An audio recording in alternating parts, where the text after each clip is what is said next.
Mes salutations chers amis, bienvenue sur Miraval Conflict, nous sommes le 5 juin 2024 et aujourd'hui nous allons parler d'un éventuel déploiement des troupes otanesques en Ukraine.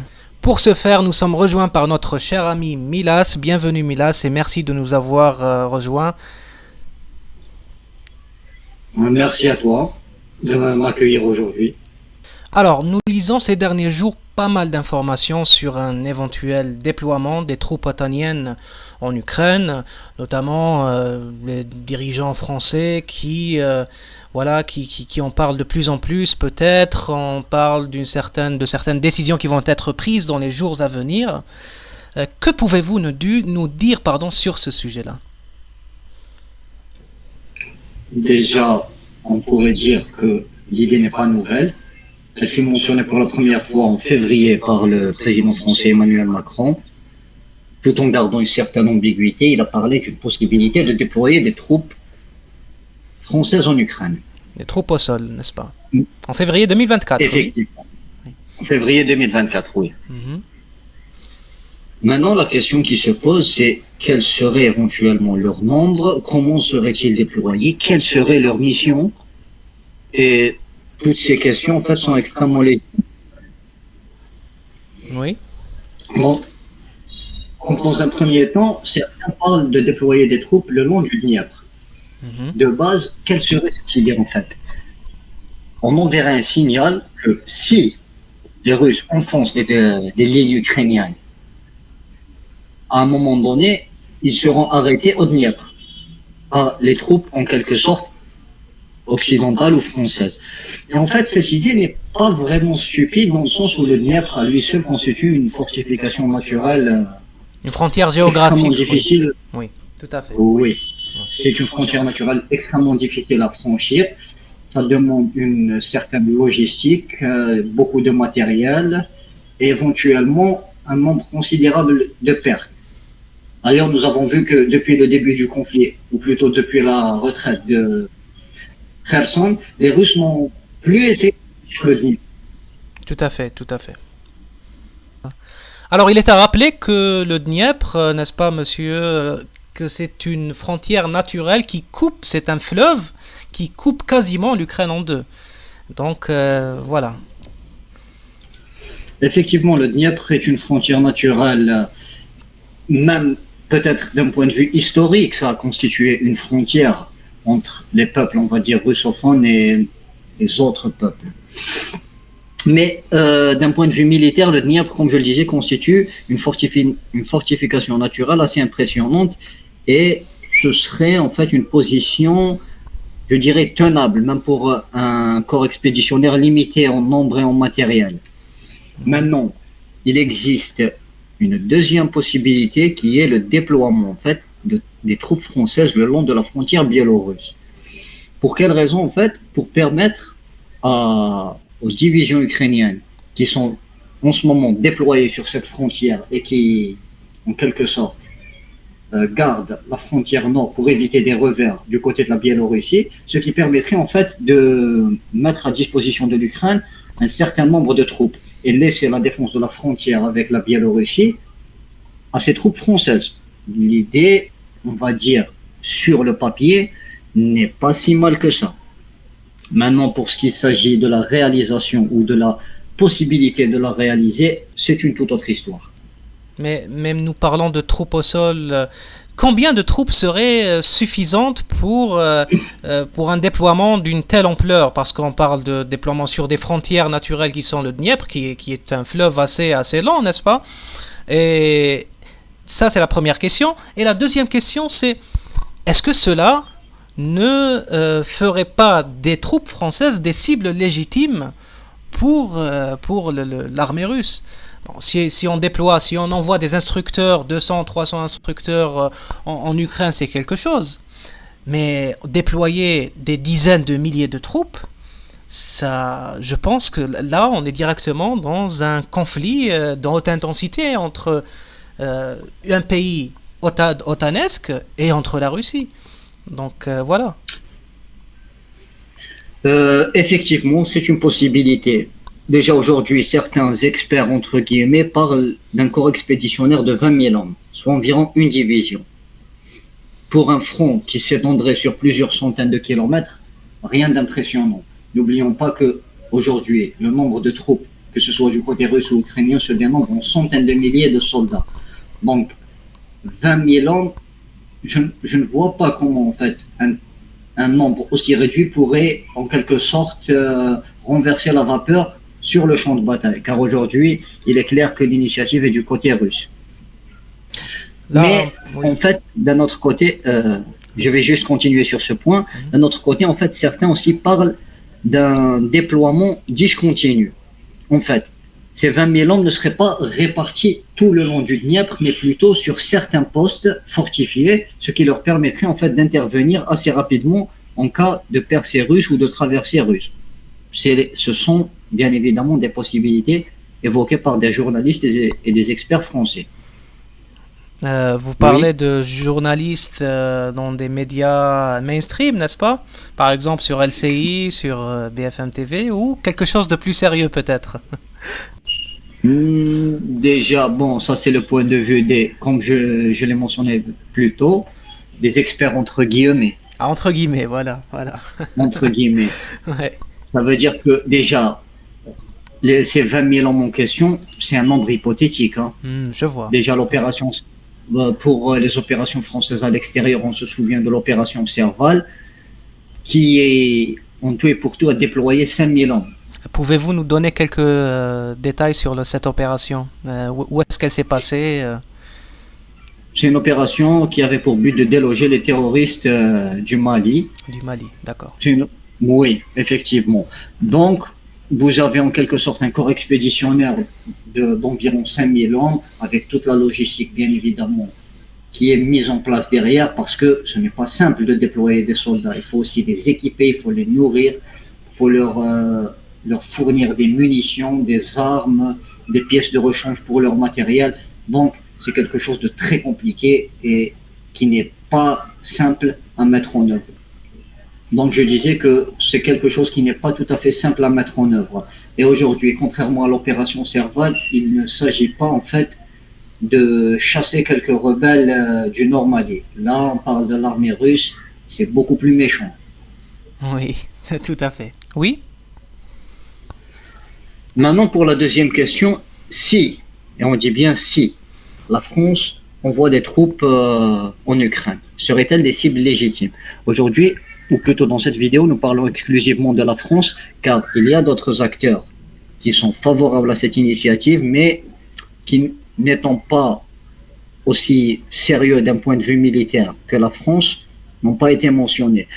Entre autres les pays baltes. Ça veut dire que les capacités de projection des pays baltes sont extrêmement réduites, et même la taille de leur armée est extrêmement réduite. Donc, on ne peut pas les considérer comme des acteurs D'ailleurs, sérieux dans ce contexte. je m'excuse, d'ailleurs, on voit la carte maintenant des pays favorables à l'envoi de troupes au sol en Ukraine.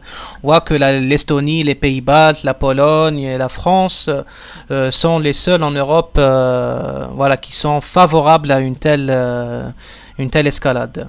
Voilà. Contrairement à l'Allemagne, l'Italie et l'Espagne, République tchèque et Pays-Bas ne se prononcent pas là-dessus. Est-ce correct? Oui, oui, effectivement, je dirais que c'est correct, mais comme je le disais précédemment, seule la France a été mentionnée car étant considérée comme l'acteur le plus sérieux. Les Polonais, les Polonais, euh, Bon, les Polonais n'étant quand pas même, constitués. oui, les Polonais en comparaison avec les pays baltes quand même, c'est une armée qui est en nombre assez importante. Et c'est un pays qui pourrait peut-être envoyer, d'ailleurs on en parle pas juste en 2024, on en parle depuis le début du conflit. Hein. Depuis le début du conflit, on a des voix qui demandent aux Polonais d'intervenir. Il y avait même des Polonais qui voulaient, hein, n'est-ce pas, inofficielles, ce sont des voix inofficielles qui parlaient d'une certaine éventualité d'intervention en Ukraine, directe en Ukraine. Bien évidemment, ces ardeurs ont été calmées par les États-Unis, n'est-ce pas, Milas? Exactement. Je n'ai pas mentionné la Pologne pour une question plutôt de souveraineté. Beaucoup en fait, d'experts estiment que la Pologne n'a pas cette souveraineté, ne peut pas s'engager sans l'accord des États-Unis, sans l'accord préalable des États-Unis qui en quelque sorte garantissent leur sécurité. Oui. Oui. Donc, en quelque sorte, seule la France possède un semblant de marge de manœuvre pour entreprendre à elle seule une telle initiative. Comme je le disais, Est-ce qu'on peut pas voir ce qui se passe comme une certaine tentative de déléguer de la part des États-Unis de déléguer ce conflit-là, de le déléguer encore plus vers l'Europe et de se dédouaner un petit peu, de se décaler un petit peu et laisser les Européens prendre, voilà, prendre en main le conflit en Ukraine. Est-ce que ça pourrait être quelque chose qu'on pourrait voilà déduire de tout cela? éventuellement, oui, on peut constater que déjà, les États-Unis étaient un peu plus en retrait quand on parle de telles déclarations. On se souvient de la déclaration d'Anthony Blinken qui disait No boots on the ground, ce qui veut dire pas de soldats américains sur le sol ukrainien.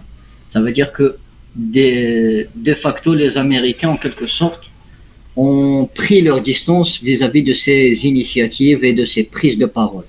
Oui. Et ils ont laissé en quelque sorte les Européens seuls. Maintenant, quand on parle du potentiel de l'armée française, on a vu depuis le début de l'opération militaire spéciale, comme l'appellent les Russes, ou de la guerre du conflit russo-ukrainien, que les pertes en termes de matériel et en termes d'hommes sont assez conséquentes. C'est un conflit de haute intensité qui est probablement le premier du genre durant ce siècle. Aujourd'hui, que pèse la France avec ses 227 chars et ses 70 canons César? Quand on parle de 227 chars, ça veut dire chars dans le service actif, qui ne sont pas forcément opérationnels. 70 canons César, c'est un nombre dérisoire, c'est une armée limite échantillonnaire qui possède des échantillons de matériel. Aussi sophistiqués soient-ils, en nombre très insuffisant. Donc, on peut dire que ces déclarations ne sont pas vraiment sérieuses. Oui, quand on parle de l'armée française, c'est une armée d'élite professionnelle qui a été réfléchie dans des 30 dernières années pour des conflits de basse intensité face à des armées beaucoup moins fortes, on peut le dire, pour aller, voilà, un petit peu aller faire la bagarre dans le tiers-monde. C'est comme ça qu'elle a été réfléchie. Et aussi, c'est une armée qui est devenu professionnel, donc ce potentiel de mobilisation du peuple français, ce n'est pas celui qui était en 1914, n'est-ce pas, ou durant la guerre d'Algérie, la guerre de la révolution algérienne. Et donc on se demande, quand on parle de 300, parce que j'ai entendu ce chiffre, 300 000 soldats, nous allons envoyer 300 000 soldats. Mais d'où vous allez mobiliser ces gens-là, d'où vous allez les armer, combien de temps ces gens-là ont besoin pour s'entraîner, pour aller au front, etc. Donc c'est un questionnement que j'ai. Je ne sais pas ce que vous avez un commentaire là-dessus, cher Milas. Donc clairement, ces questions, ou plutôt on va dire, ces déclarations ne sont pas sérieuses. Pour tout individu qui connaît un minimum la réalité des armées occidentales aujourd'hui, ce n'est pas sérieux. Ça veut dire que la France, qui produit 30 000 obus d'artillerie de 155 mm par an, voudrait faire face seule face à la Russie qui en produit 3,6 millions, soit environ 150 fois plus. Ce On qui est rappelle énorme. 30 000, Énorme. 30 000, on rappelle, c'est un jour de combat au Donbass. C'était à un moment donné.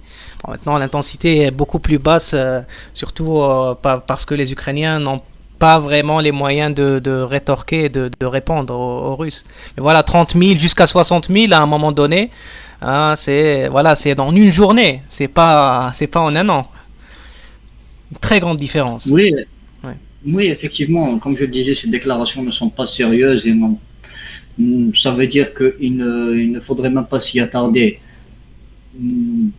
D'un autre point de vue, et on pourrait aussi considérer en quelque sorte l'envoi de ces troupes pour des missions bien spécifiques. Par exemple, pour de la défense antiaérienne. Oui. La France dispose de certains systèmes de défense antiaérienne très performants. Mais même si c'était le cas, en fait, ceci constituerait des cibles légitimes et de très haute valeur que la Russie pourrait cibler. Avec le personnel grâce français, hein. Il faut le rappeler parce que pour former les Ukrainiens, ça prend beaucoup de temps. C'est pas, voilà, c'est pas la Kalachnikov et non, c'est un matériel qui a besoin d'une formation, voilà, Non, non, approfondie. non. Oui, Là, on parle effectivement de troupes françaises qui opéraient en quelque sorte sur le sol ukrainien. Mais comme je le disais, même pour ce type de mission, en fait, il est clair que les troupes françaises seraient prises pour cible par les différents systèmes sol-sol russes, que ce soit les drones, les missiles de croisière, voire les missiles balistiques. Ce qui pourrait plutôt constituer des pertes matérielles et humaines que la France ne peut pas se permettre de subir. d'accord. Oui, Il existe aussi un problème purement occidental qui est le problème de l'opinion publique.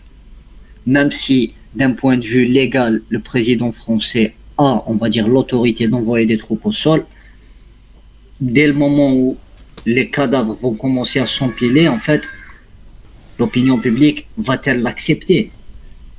Ça veut dire que les familles de ces soldats morts vont se demander à un moment donné pourquoi nos enfants sont-ils en train de mourir? tout à fait. Pourquoi est-ce que des Français reviennent dans des sacs plastiques dans un conflit qui ne les concerne pas? Oui, oui.